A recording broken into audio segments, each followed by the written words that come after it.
Hoje daremos início à leitura do Evangelho segundo Marcos. Ao ler este Evangelho, você será envolvido por uma série de ações apresentadas pelo autor.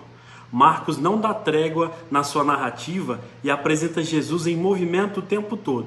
Preste atenção durante a sua leitura para a quantidade de vezes que Marcos utiliza palavras que nos dão a ideia de constante ação entre os fatos. Sendo um evangelho de ação, ele enfatiza mais aquilo que Jesus fez do que as suas palavras. Por isso, Marcos registra 18 milagres de Jesus, mas apenas 4 de suas parábolas. Mas quem seria o autor desse evangelho? O mais provável autor para essa obra é João Marcos. Encontramos algumas referências sobre ele no Novo Testamento.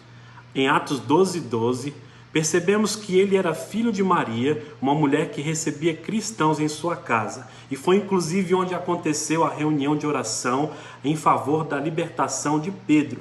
Ele foi criado em Jerusalém e pertenceu à primeira geração de cristãos.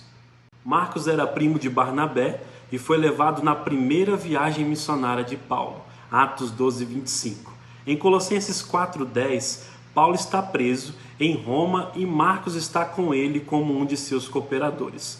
E na sua segunda prisão em Roma, Paulo, escrevendo para Timóteo sua última carta antes de morrer, pediu que trouxesse Marcos com ele e disse: pois me é útil para o ministério.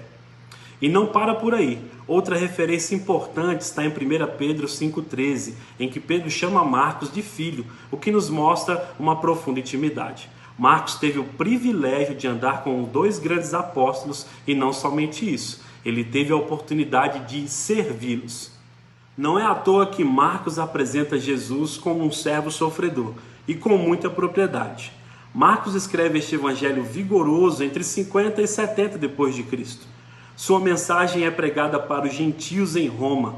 Por ser um público não judeu, ele utiliza uma mensagem extremamente simples, uma mensagem que demonstra que o sofrimento e a perseguição são parte da vida do cristão. Assim como foi dada a ressurreição, também nos foi dada a perseguição e a morte.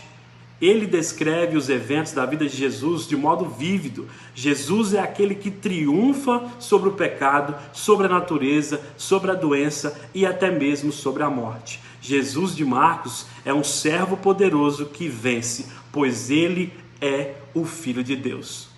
E aí, ficou empolgado para fazer a leitura desse evangelho? Eu fiquei.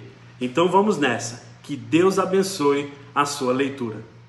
Ao teu redor, trevas já não haverá, deixa a luz